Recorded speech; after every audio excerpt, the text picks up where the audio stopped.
deeply involved in the libraries and in the community. See him on Discord all the time. Uh, cool to see you in video. This talk today is on the subject of traversing DNA with probability monads and type level native. Let's welcome him to the stage. And Thank you. Yeah. So before I get started, how are people turning off that annoying clicking?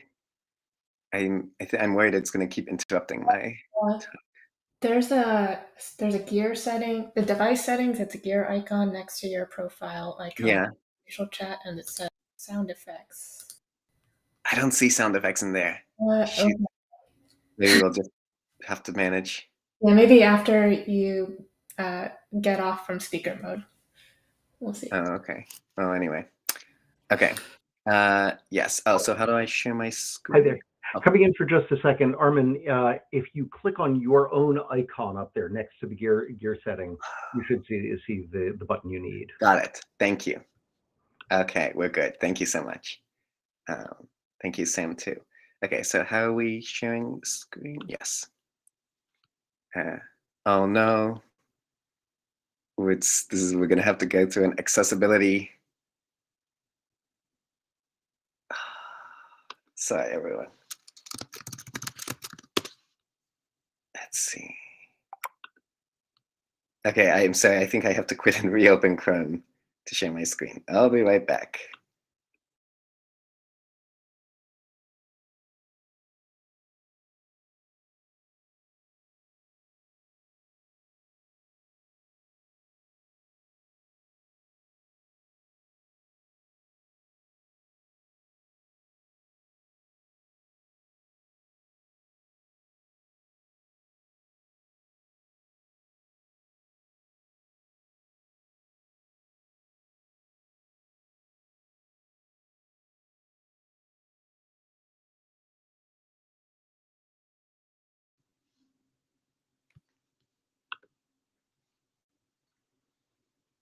Okay.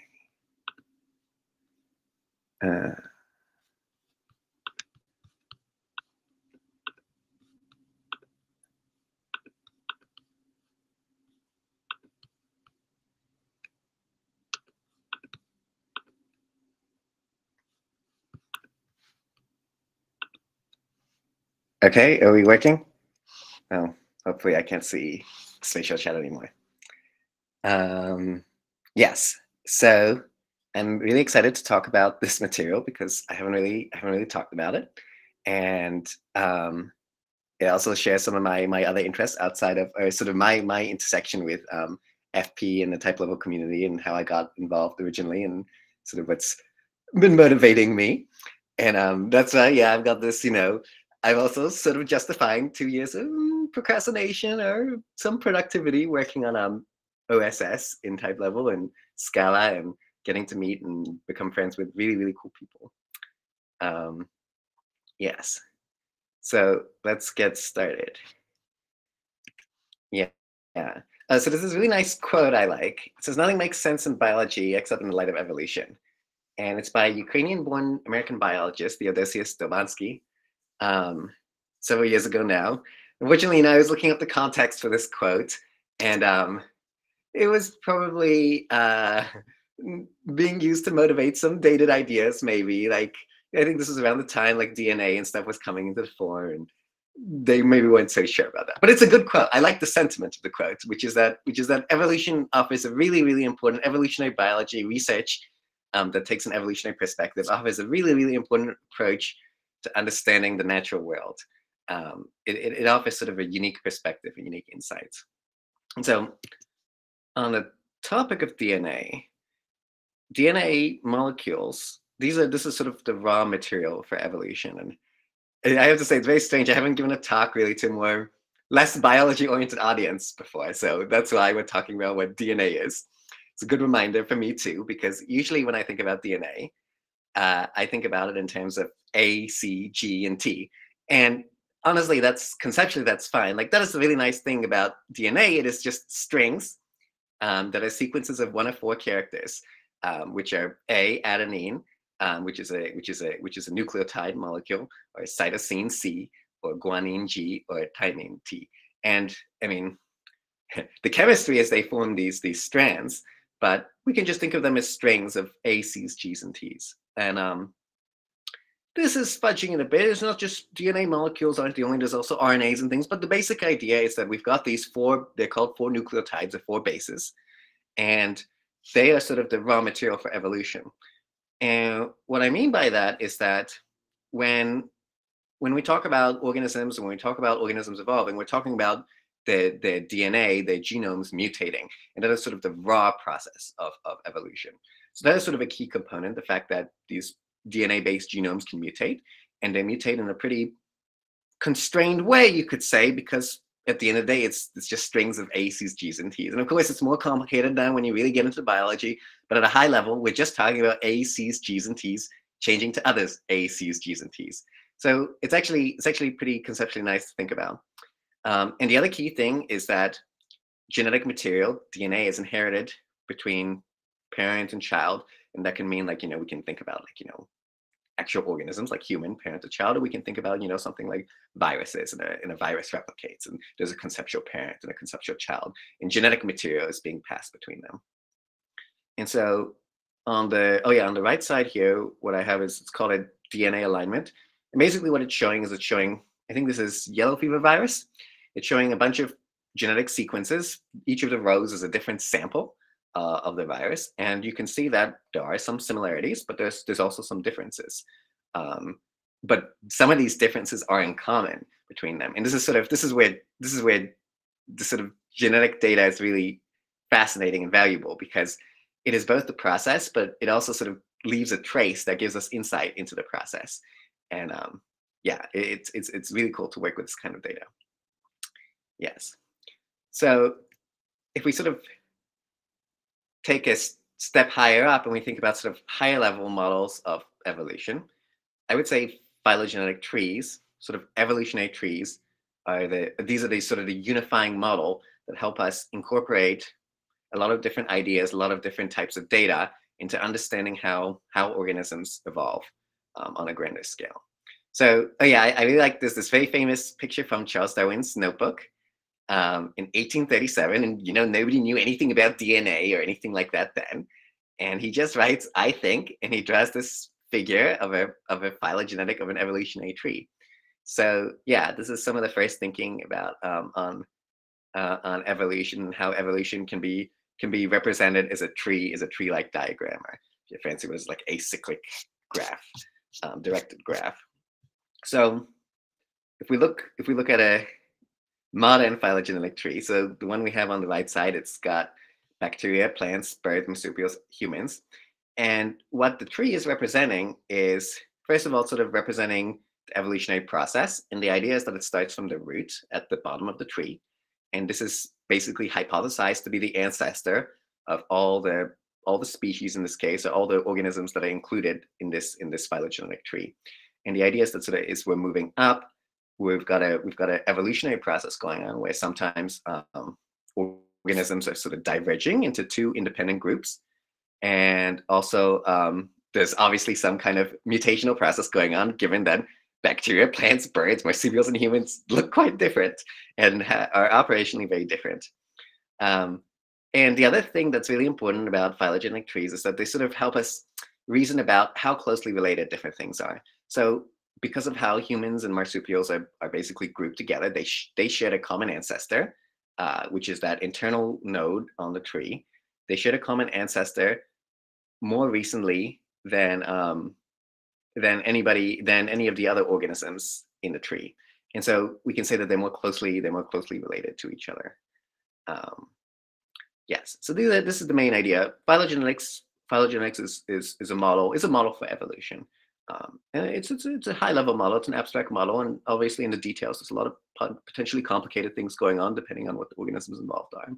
But I wanted to share some of my favorite papers that use like phylogenetics to do interesting things. So this is a paper that was done by some of my colleagues when I was in New Zealand, and this is a really, really cool paper because it was looking at penguins. And so when I talk about like phylogenetics being this really unifying model, that's precisely what they did in this paper, which was that they were able to use a phylogenetic tree to unify the fact that we have both molecular genetic data available for like modern day penguins, DNA sequences. But we also have, for other penguins, we have like fossil data. We don't have genetics from those because it's very hard to get ancient DNA, especially from really old fossils. But we do have like fossils, and like you can look at them and you can see what they look like, and you can compare their morphology to other species of penguin. So anyway, they did this really cool analysis where they were able to combine all these different sources of data into one phylogenetic tree. And one of the really, really cool results of this is, so, usually when you get a fossil, you can actually date the fossil using carbon dating and stuff. So to check how well their analysis was working, they actually like did one of those, what do you call it, like blind something, where what they did was they actually removed some of the dates from the fossils and they put them back into the model, and they saw if the model can accurately predict the date of the fossils using just the information of the other fossils and the rest of the tree. And it could, like, which is crazy. Very, very interesting study. This is a phylogeny of, we were looking at a yellow fever virus DNA earlier. This is a phylogenetic tree showing spread of yellow fever virus, and it's got samples taken from early like 2000s and across the 1900s. Some really old samples in here. I think some like from maybe even 1930s or something. Anyway, this was one of the first papers I looked at when I was getting interested in phylogenetics. And basically what it shows is they were able to estimate the rate at which yellow fever virus DNA mutates. And they were able to show that actually yellow fever virus originated from Africa to South America. That is the direction in which it moved. And you can see that because all the American samples are grouped together. And they were able to estimate a date for that somewhere between 300 and 500 years ago.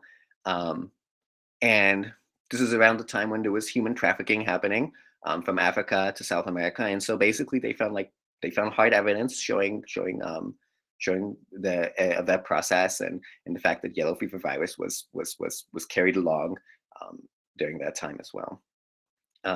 Very cool paper. Oh, this is another one of my really favorite ones. So this is really cool. So this one is really cool. So actually, all of us, as humans, we're diploid. And so what that means is we actually have two genomes. We have a genome from our mom and we have a genome from our dad. And it turns out that if you've got two genomes, that is actually enough to make a phylogenetic tree. It's not a very interesting phylogenetic tree, but you can still talk about when was the most recent common ancestor of certain portions of your mom's genome and certain portions of your dad's genome. Anyway, long story short, you can do this kind of analysis, and actually everybody inside of you carries this encoded version of human population history. And that's exactly what this graph is showing you. It's taken an individual human and it's run this analysis, this phylogenetic analysis on them. And it's actually been able to see how human population size has changed through time over the last, I think it's like millions of years, tens of millions of years or something. So yeah, everybody has this. Everybody's got these two genomes. Everybody has got this information encoded in their genomes. I just think that's wow. And then, one last one. So this is another one, like I only learned about it later, but it's another wild application of, this is why understanding evolution is so important. So we can talk about animals evolving. We can talk about pathogens evolving. But it turns out that there's one more place that evolution is used that's really important, which is when your body gets infected by a pathogen, infectious disease, and it needs to respond to it. It does this with an evolutionary process. So we're talking about creating antibodies and these basically called B cells. And I'm not enough of a biologist, but kind of white blood cells. And how does your body learn how to attack this pathogen that is attacking it? And it turns out that your body internally runs this evolutionary process where it tries out different antibodies, it tries mutating them, and it basically throws them at this pathogen and sees which ones stick. And once it stick, it basically replicates more of those. So your body itself is internally running an artificial evolutionary process in order to fight against infectious diseases. So I think this is why evolution is important. This is one more place where being able to understand evolutionary dynamics and how these sort of things play out is so important. So yes, I've got tons of papers. You can ask me later. But anyway, so coming back to type level and functional programming, the reason I sort of got interested in type level stack is because the way we do these sort of genetic analyses, these phylogenetic analyses, is that we model evolution as a random process. And so we can think about this in sort of two components conceptually. One of them is they will call it here sort of the replication process, and you can think about this as the individual, whether it's like it could be like an organism, like those penguins, or it could be like a pathogen, a virus that's spreading. There's the process in which that organism is replicating, and that sort of creates the phylogenetic or evolutionary history. And then simultaneously along that evolutionary history, there's also a genetic mutation process that's running, where the DNA is mutating as the organism is replicating. And so the combination of these two processes, the replication process and the genetic mutation process, creates the sort of data set that we were looking at before, where we've got genetic sequences from multiple samples, and they have some similarities and they've got some differences. And so to zoom in a little bit more, for example, there's all these different like hypotheses of like how DNA itself mutates. So on the left side, they call it a JC69 model. It's named after Jukes and Cantor in 1969. It was like one of the first probabilistic models of how DNA mutates. And this is very, very simple. They just said everything could happen with equal probability. But then as the research developed, there are these sort of more sophisticated models of how DNA might mutate that sort of came about. And they're based on these really interesting ideas, which is that the individual nucleotides, so the A's, C's, G's, and T's, they're not all kind of the same. Some of them are like bigger and smaller than others. So there's these like hypotheses that you're more likely to switch to, if there's going to be a mutation, it's more likely going to be like a big to big nucleotide, a small to small nucleotide mutation, not big to small, because that's too disruptive to the structure of the DNA and stuff like that. But anyway, the big idea here is that you basically got a model with 4 states, A, C, G, and T, and with some probability, you're bouncing around between these states, or you're possibly not changing because not everything is mutating. Not everything is mutating all the time. So the big idea here is that we can model evolution, both the phylogenetic, the replication process, and the genetic mutation process using with probability is a random process. And then, so the leap into type level here is that random processes are actually sort of probabilistic programs, or dare I say it, programs as values. And so here I'm sort of showing how we can actually start to build up a program for simulating evolution under one of these models as a probabilistic program. So I've got this sort of tagless final here, and I'll talk about that. Like anyone who knows me knows I'm careful about like whether for introductory material, tagless final. But anyway, the main idea here is we've got this effect here, which is this coin. And the very special thing about the coin is that you can flip it effectually. And when you flip it, you're either going to get heads or tails, or in this case, lazy Boolean, so true or false. And so this is sort of we can imagine this as sort of our primitive introduction of randomness into our effect system. So then once we have this coin flip concept, once we have this coin that we can flip, then actually we can start to build up really interesting things just using ordinary cat stuff, monad, applicative, what have you. So the very first thing I'm demonstrating is the nucleotide method, which just flips the coin a couple times and uses that to randomly choose between A, C, G, or T. So we're just randomly simulating one nucleotide position. Then we can use fun stuff like replicate A to actually simulate several of these. Oops, I forgot to pass the length there. Well, in theory, the code compiles. I haven't run it.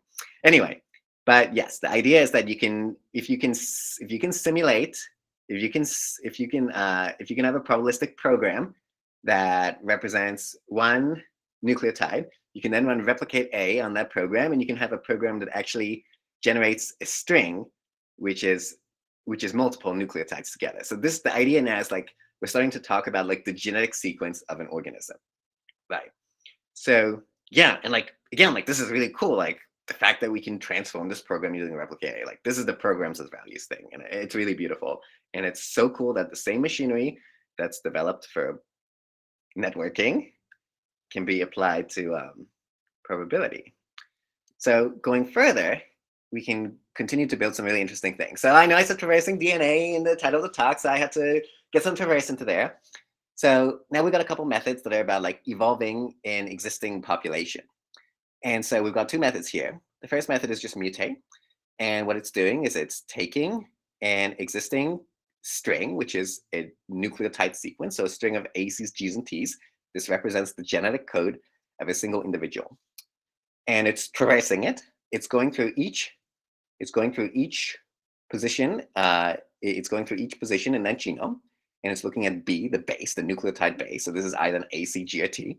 And this is a very, very simple simulation. So what we're doing is we're flipping that coin, and we're saying if true, if heads, let's choose a new random nucleotide and replace it. And if not, let's just keep the same one there.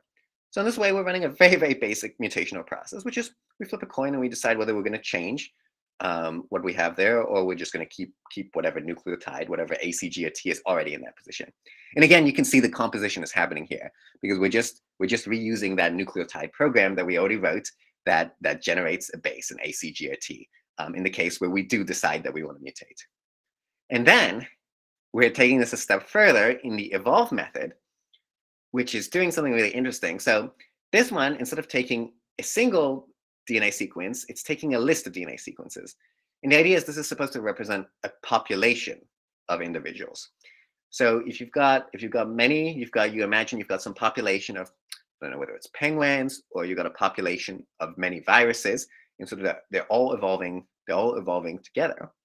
How do you sort of imagine evolving the population for like one generation?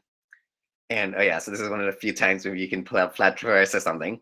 But so let's talk through it. So first of all, we're just flipping a coin to decide if we're going to even do anything. So we're going through each sequence, we're going through each individual in this population, and we're flipping a coin to that individual. If it comes up false, if it comes up tails, we're just not going to do anything. We're just going to let that individual just keep sticking around for the next generation. If the coin comes up heads, true, then we're actually flipping another coin to decide what we're going to do. This is where it's really interesting. There's actually two things we might want to do. One of them is we might actually want this individual to replicate. And so that's why we've got the list sequence. So actually, there's no mutation happening. We're just directly copying the genetic code of that individual. And now we're making two of them. So now the population has grown by one. And there's now two individuals with the same genetic code at this point in time. That might change later as they continue to mutate, as the population continues to evolve. On the other hand, we might decide, no, we're not going to have this individual replicate. Instead, we're going to have its genome mutate.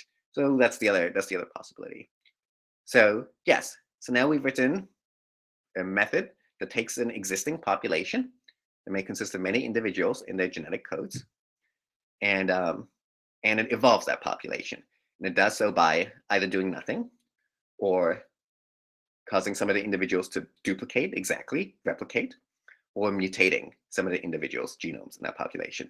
And in that way, we get a new population that may be a bit bigger and may look a bit different than the population that we started with. Yeah. So again, you can make these things more interesting. Like, more complicated models might have things like extinction or something, where an individual can also just die for reasons. Yes.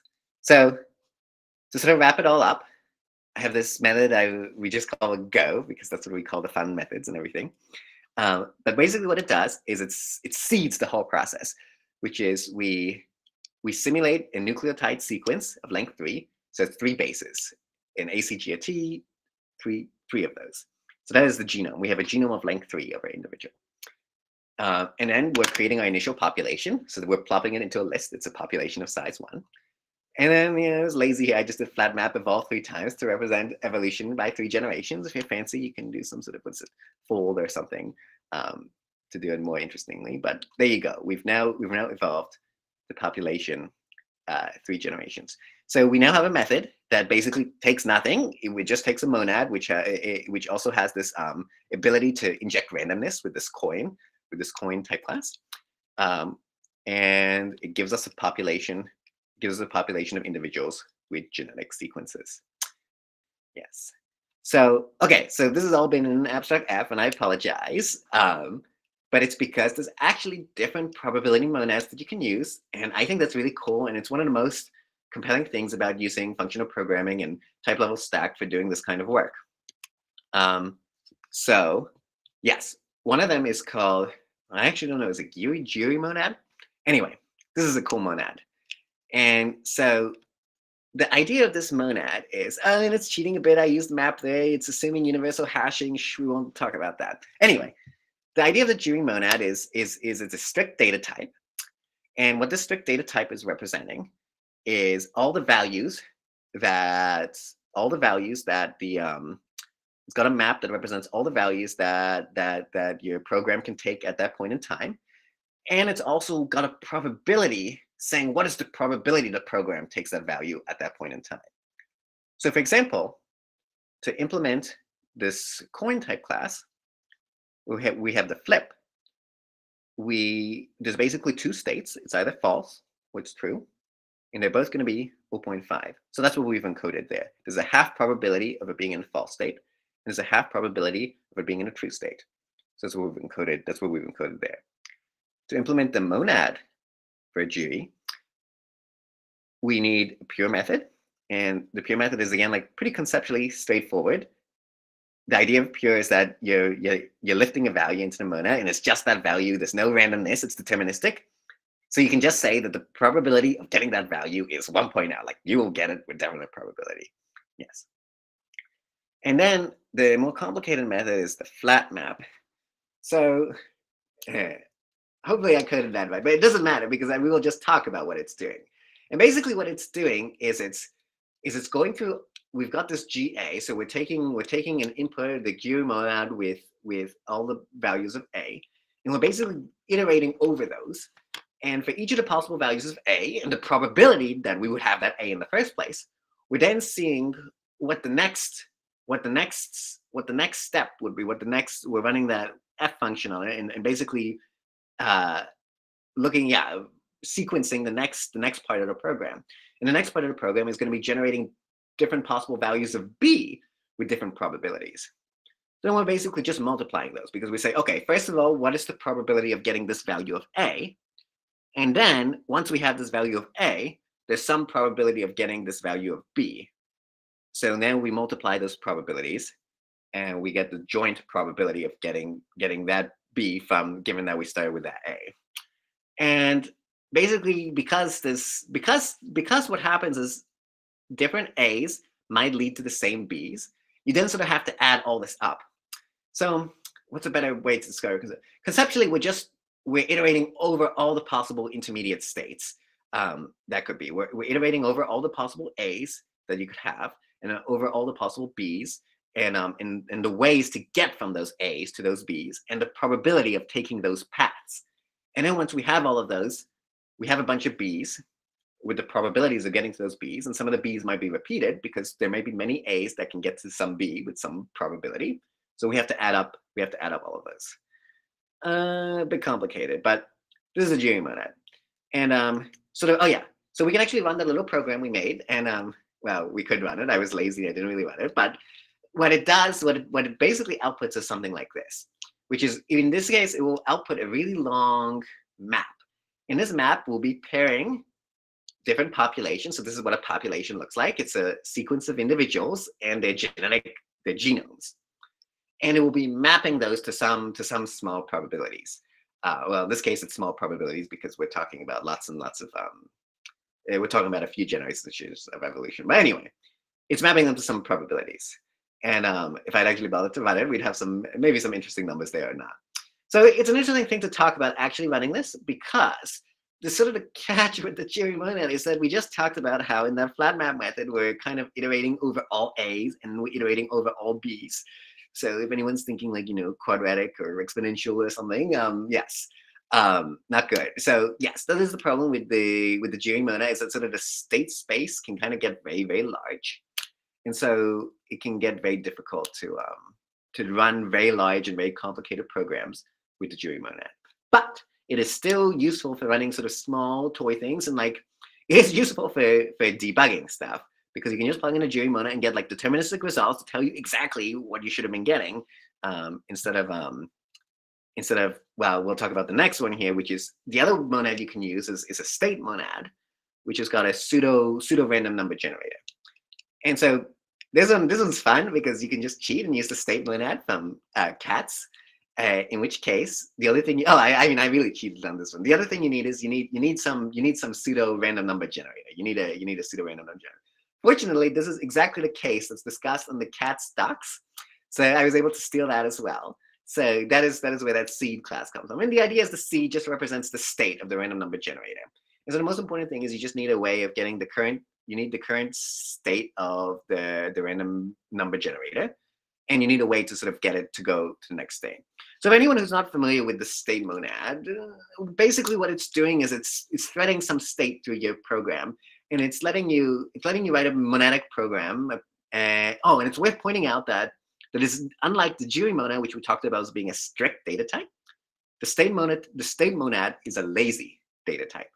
So what this means is that you're not getting a value as you go, or rather the value you're building up is a program that you will run later. Because you can't actually run the program until you have your state, which in this case is the state of the random number generator. So this way you're actually building up a lazy program that you will run at some point. And what happens is when you run this program, it is threading that state through the entire program. And there's some methods which might need to access that state and update it. So that's what the coin in this case is doing, is it's pulling the state out of the state monad. It is providing the next value, which is the seed done next. And then it's also returning the result, which in this case is we're just doing the flip. So we're just being lazy and checking if that long is greater than 0 or not. So yes, and then to run it, we need to provide some initial seed or something. We need to provide the initial state of the random number generator, and then that will be updated as the program runs. And eventually the value you get, so like this is the key difference between this and the jury monad, is that we just got one result. Like this is we are simulating the population once. This is the population that came out. These are the genetic sequences that came in. Like that's it. We've run the simulation once. We've got one result. That is it. If we run it again with the same seed, we'll get the same result. But if we change the seed to something else, and we've got like a decent way of getting seeds, and we've got a decent ING, we will get random results each time we run it. Yes. So this is good, mostly deterministic. But yeah, if you put random seeds into it, and then yeah, hopefully you start to get like random results. So yeah, there's a trade-off here, which is it's much harder to explore the entire space of possibilities because there's lots of populations that could be created with lots of different kinds of genomes. That's what the Dewey monad does. Dewey monad 1 is very aggressively enumerating all the states and all their probabilities. That is strict and very computationally intensive. The state monad in this case is just doing one simulation. Yeah. So it's good for getting a simulated result. If you want to be exploring the space methodically, like you want to check that your code is working correctly. So anyway, this is what I'm saying, just sort of trade-offs. And I think it's really advantageous to be able to have access to both if you want to like test a certain small portion of your code to make sure it's working correctly. So, okay, yes. So getting back to phylogenetics, now that we've talked about all this, I guess we're going over time. So, okay, so I'll quickly try and wrap this up. Well, phylogenetics is really hard. So yes, the main thing that makes phylogenetics hard is there are lots and lots of possible phylogenetic trees for a number of species. Yes, so yeah, if you've got like 50 samples in your tree, so like whether 50 samples of virus, like 50 penguins or whatever, the number of possible ways that they could be related exceeds like 10 to the 81, which is apparently more than the number of protons in the observable universe. And yeah, there's a graph that shows how it's growing. It's a logarithmic scale. You can still see it's increasing, so it's like super exponential or something. So phylogenetics is really, really, really, really hard because of this. And so the way we address that is by using these things called Monte Carlo algorithms. And this is sort of like another layer of probabilistic programming. So previously we were talking about how we can do probabilistic programming and how we can model genetic evolution and the replication process. It turns out that we can also create probabilistic algorithms that are able to do this sort of statistical inference where they take some genetic data and they try and explore what is the correct phylogenetic tree for that data. So we don't have enough time to really go through this, but what this process is showing here is you can sort of see this red branch being added to the tree in sort of the second column. And it's basically, the idea is you've got a probabilistic program that's exploring different possible trees, and it's doing so by sort of randomly adding that new sample to the existing tree and sort of playing it out. So yes, so the idea is that actually the kind of algorithms we want to write for doing genetic analysis themselves can be expressed as probabilistic programs. So this is like a double layer of like, yes, this is why probabilistic programming and functional programming type levels like really appeal to me. So sort of my grand vision is to make some sort of distributed Monte Carlo for phylogenetic inference using all this stuff. And since we're low on time, I'll just summarize. Yeah, the main idea is the last one, which is I want to use probabilistic programming, concurrency, and I/O to orchestrate statistical computations across the Scala native boundary. And what I mean by that is when you're dealing with genetic data, you want to do some complex calculations on those. And it's much better if you do those like in C or in GPUs or something. And it's really nice if you can go across that boundary without incurring overhead. So this is sort of the big idea. And in theory, all the procrastination I've been doing the last 2 years is helping us get to this. And then I mentioned some like issues, like yeah, these are why I care about these things. Like I want to make sure that Cat's effect is good for stuff other than lots and lots of networking. And yes, we don't really have time. I can talk about these some other time, but these are some statistical algorithms I think Cat's effect can help us implement in really interesting ways. So yes, so I've implemented some of these ideas. I've got this library called Schrodinger, and I'm not enough of a physicist to know exactly how bad of an abuse of a name that is. But yes, thank you. And I think, yes, we went over time a little bit.